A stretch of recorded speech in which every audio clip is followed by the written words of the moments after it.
तो चलिए आज एक ऐसी कहानी की परतों को खोलते हैं जो भूख के सबसे डरावने रूप को हमारे सामने रखती है।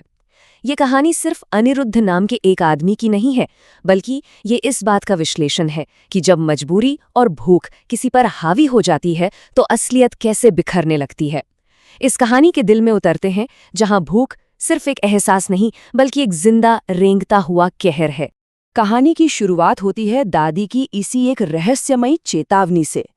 ये शब्द सिर्फ एक सलाह नहीं है, बल्कि ये आने वाले उस खौफ का पहला इशारा है जो अनिरुद्ध की दुनिया को निगलने वाला है। ये गंध, हवा का ये भारीपन, सब कुछ एक अशुभ संकेत है कि यहाँ कुछ भी बिल्कुल भी ठीक नहीं है।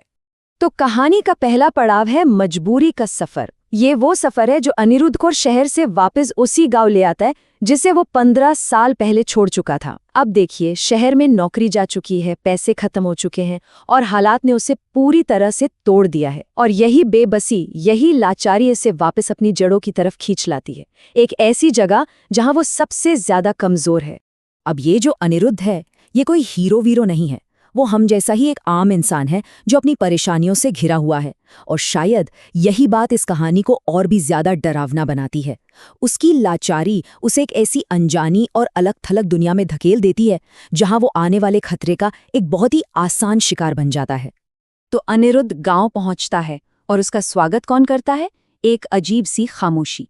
शहर के शोर से दूर ये जगह शांत तो है, पर इसकी शांति में एक अनकहा सा डर छिपा हुआ है। एक ऐसी बेचैनी है जो वहां पहुंचते ही महसूस होने लगती है। और जैसे ही वो गांव में कदम रखता है ना, उससे अजीब इशारे मिलने शुरू हो जाते हैं। आप कह सकते हैं कि ये खतरे की पहली घंटी थी। ये संकेत धीरे धीरे इस शांत दिखने वाली जगह की असलियत पर से पर्दा उठाते हैं कि सतह के नीचे कोई बहुत ही गहरा और खतरनाक राज दबा हुआ है। सबसे पहली चीज जो उसे हिट करती है वो है एक बदबू, एक बहुत ही तेज सड़े हुए मांस और मछली की गंध। बाजार में सड़ती हुई मछलियों की गंध इतनी तेज है कि सिर्फ एक बदबू नहीं लगती, बल्कि किसी रूहानी सड़ांध का एहसास कराती है, किसी अनहोनी का पहला और सबसे मजबूत संकेत। और फिर वहीं बाजार में उसकी नजर एक बूढ़ी औरत पर पड़ती है। वो सड़क पे फेंकी हुई सड़ी हुई मछलियां इकट्ठा कर रही है और उसकी आंखें, उनमें एक अजीब सी दूधिया सफेद चमक है। ऐसा लगता है जैसे वो सिर्फ कबाड़ नहीं बल्कि किसी चीज के लिए सामग्री इकट्ठा कर रही हो। ये औरत आने वाले खौफ की एक बहुत ही अहम कड़ी है। खैर, वो घर पहुंचता है। घर में पकी हुई मछली की जानी पहचानी खुशबू तो आ रही है, लेकिन उसके पीछे बाजार वाली सड़ांध की वही हल्की सी गंध भी छिपी हुई है। मतलब घर के आराम का एहसास भी उस बाहरी खौफ से जुड़ा हुआ है, जैसे सुरक्षा का कोई कोना बचा ही ना हो। और फिर वो खाने बैठता है। जैसे ही अनिरुद्ध मछली का पहला निवाला लेता है, उसके मुंह में एक लंबा काला बाल आ जाता है। और जब वो इसकी शिकायत करता है तो दादी का जवाब सुनिए। वो कहती हैं, उसे जो चाहिए वो तूने पहले ही चख लिया है। बस इस एक लाइन से ये साफ हो जाता है कि ये खाना अनिरुद्ध के लिए था ही नहीं, वो एक जाल में कदम रख चुका है। और बस यहीं से जो अब तक सिर्फ अजीब से इशारे थे, वो अब एक सीधे और भयानक खतरे में बदल जाते हैं। यहाँ से कहानी की असल वो अलौकिक भूख सामने आती है। रात का अंधेरा है और दरवाजे पर दस्तक होती है, लेकिन दस्तक के साथ एक आवाज आती है, एक फुसफुसाहट, भूख, भूख लगी है। और ये आवाज किसी इंसान की नहीं है, ये उस भूख की आवाज है जिसका जिक्र दादी ने किया था। वो मेहमान आ चुका है। अनिरुद्ध हिम्मत करके दरवाजे की दरार से और फिर रसोई की खिड़की से झांकता है, और जो उसे दिखता है वो किसी भी बुरे सपने की जीती जागती तस्वीर है। एक लंबा छायादार सा जीव जिसकी त्वचा मछली की तरह चमचमा रही है, हाथ लंबे और झिल्लीदार हैं और आंखों की जगह सिर्फ 2 गहरे काले गड्ढे हैं। अब डर सिर्फ दरवाजे के बाहर नहीं था, वो अनिरुद्ध के शरीर के अंदर पहुंच चुका था। वो जो मछली उसने खाई थी अब अपना असर दिखा रही थी। उसके पेट में एक भयानक मरोड़ उठती है, पेट फूलने लगता है और उसकी त्वचा पारदर्शी होने लगती है। और उसे महसूस होता है कि उसके अंदर कुछ जिंदा है, कुछ तैर रहा है। और फिर दादी वो राज खोलती हैं जो कहानी का सबसे भयानक सच है। वो बताती है, ये वो है जिसकी भूख कभी नहीं मरती।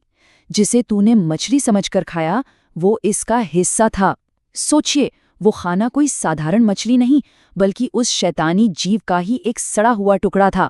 एक ऐसा भोग जो अनिरुद्ध ने गलती से चख लिया था। तो अनिरुद्ध जैसे तैसे अपनी जान बचाकर उस घर से भागता है, लेकिन उसे जल्द ही ये समझ आ जाता है कि खतरा सिर्फ उस घर तक सीमित नहीं था। पूरा का पूरा गांव ही एक भयानक धोखा, एक मायाजाल है। जैसे ही वो बाहर निकलता है, वो देखता है कि जो गांव उसे शांत लग रहा था, अब वो एक मटमैले हरे कोहरे में लिपटा हुआ है। और तालाब से अनगिनत वैसे ही जीव निकलकर उसकी तरफ बढ़ रहे हैं। अब खतरा हर तरफ है और भागने की कोई जगह नहीं बची है। अब बचने की आखिरी उम्मीद कहाँ होती है? मंदिर में। वो अपनी जान बचाने के लिए शिव मंदिर की तरफ भागता है, पर वहां का नजारा उसके होश उड़ा देता है। आस्था का वो आखिरी ठिकाना भी अब अपवित्र हो चुका है। भगवान की मूर्ति गायब है और उसकी जगह पर उस शाप का स्रोत बैठा है, एक विशाल राक्षसी जीव। और बस यहीं पर खौफ अपनी इंतहा पर पहुंच जाता है। अनिरुद्ध का पेट एक जोरदार धमाके के साथ फट जाता है और उसमें से खून नहीं, बल्कि हजारों छोटी काली जिंदा मछलियां निकलती हैं, जिनके चेहरे इंसानों जैसे हैं और वो चीख रही हैं। ये भयानक रात किसी तरह खत्म हो जाती है। अनिरुद्ध की जिंदगी बच तो जाती है, लेकिन वो हमेशा के लिए बदल जाती है, क्योंकि जिंदा रहना और बचना एक ही बात नहीं होती। जो कुछ उसने देखा और महसूस किया, वो उसे एक ऐसे सच के साथ छोड़ जाता है जिसका बोझ वो शायद जिंदगी भर उठाएगा। तो मैं सबसे बड़ा सवाल ये उठता है कि अगर वो गांव, वो घर, वो लोग कुछ भी असली नहीं था, तो फिर अनिरुद्ध उस रात था कहाँ? और उसके साथ जो कुछ भी हुआ वो आखिर था क्या? और इसका जवाब शायद उस रात से भी ज्यादा खौफनाक है। जो अनिरुद्ध ने देखा और जो असलियत थी, उसमें जमीन आसमान का फर्क था। जिसे वो अपनी दादी का घर समझ रहा था, वो बस एक पुराना जर्जर खंडहर था। जिसे उसने एक जिंदा गांव समझा, वो असल में एक विशाल सूखा हुआ तालाब था। और उसकी दादी, वो कोई इंसान तो बिल्कुल नहीं थी, सब कुछ एक भ्रम था। बाद में एक स्थानीय आदमी उसे बताता है कि वो गांव तो बरसों पहले एक भीषण बाढ़ में डूबकर खत्म हो चुका था। वहां अब कोई नहीं रहता। इसका मतलब है कि अनिरुद्ध उस रात भूतों के गांव में था, उन अतृप्त आत्माओं के बीच, जिनकी भूख इतनी गहरी थी कि उन्होंने उसे मिटाने के लिए हकीकत का एक पूरा जाल बुन दिया था। वो भयानक रात तो बीत गई, लेकिन अपने पीछे एक स्थायी सबूत छोड़ गई। उसके पेट पर बना ये गहरा नीला मछली जैसा निशान इस बात की गवाही देता है कि जो हुआ वो सिर्फ एक बुरा सपना नहीं था। ये एक ऐसी हकीकत थी जो उसके जिस्म और रूह पर हमेशा के लिए एक जख्म छोड़ गई है।